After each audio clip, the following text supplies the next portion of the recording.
मेरा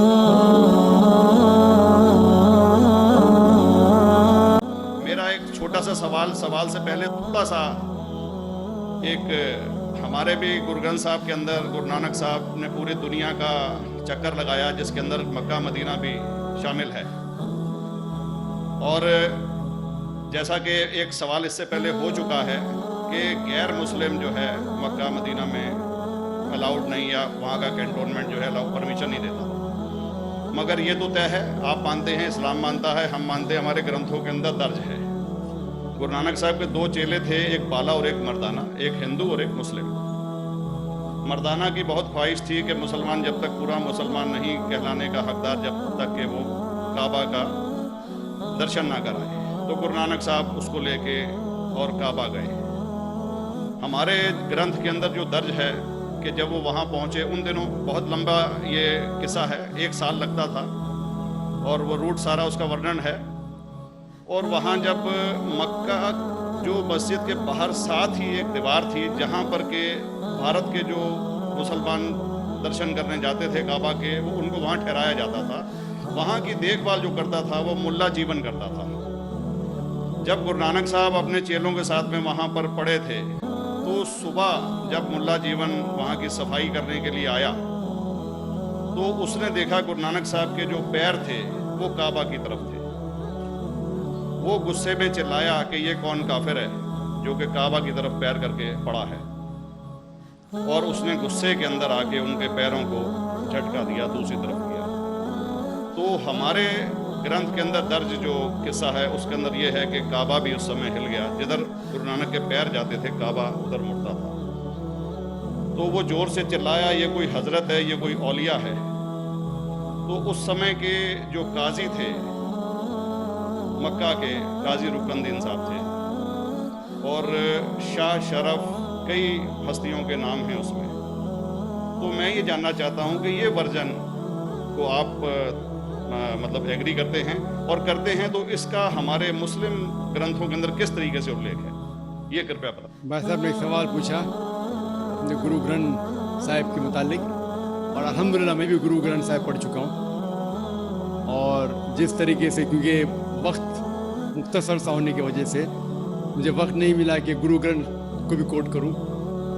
आपका सवाल का जवाब देने के पहले मैं आपसे ज़्यादा चाहूँगा कि इवन गुरु ग्रंथ की किताब पढ़ेंगे आप, ग्रंथ जिसे आदि ग्रंथ कहते हैं, और कोई सिख से पूछेंगे कि खुदा का तसव्वुर क्या है, सबसे बेहतरीन जवाब कोई सिख दे सकेगा, वो आपको कोट करेंगे जापूजी, जो गुरु ग्रंथ साहिब आदि ग्रंथ के सबसे पहले चैप्टर है, सबसे पहला श्लोक, जिसको कहते हैं जापूजी, जिसके मानी है कि God is true, he is only one, he is not begotten and is free from fear and want. क्योंकि मैंने अंग्रेजी में पढ़ा हूँ, इसलिए मैं अंग्रेजी में इसे कह रहा हूँ कि खुदा एक ही है, वो हक है, और वो ना किसी को जना है ना किसी को जनेगा, और वो इमॉर्टल है, ना कभी मर सकता है। और इसको सिखिज्म में जो खुदा को कहते हैं Omkara, manifest form is Omkara and unmanifest form is एक ओमकारा। और कई इसके एट्रीब्यूट्स है, मिसाल के तौर पे परवरदिगार, अकल, और उसे रहीम कहा गया है, Wahe Guru as one God कहा गया है, और it is strictly against idol worship and avatar वता। भाई साहब का सवाल था कि उन्होंने ग्रंथ में पढ़ा कि गुरु नानक साहब मक्का के, और उनका पैर काबा की तरफ था, और कोई मौलवी ने पैर को हिलाए और काबा हिल गया। क्योंकि ये age of science and technology है, अगर कोई चीज़ जो किताब हजारों साल पहले लिखी गई है, 10,000 साल या 4,000 साल, तो शायद उसके बारे में हिस्टोरिकल रिकॉर्ड मिलना मुश्किल है। हालांकि इवन जीसस क्राइस्ट के बारे में 2000 साल हिस्टोरिकल रिकॉर्ड है, क्योंकि सिखिज्म जो एकदम नया मज़हब है, जितने मज़ाहिब के मुकाबले हिंदुस्तान में नया है, कुछ सैकड़ों साल पहले 15th सेंचुरी में, toward the end of the 15th century, Guru Nanak साहब जो पंजाब के थे, ये मजहब तो कायम हुआ हार्डली 400-500 या 400-500 साल।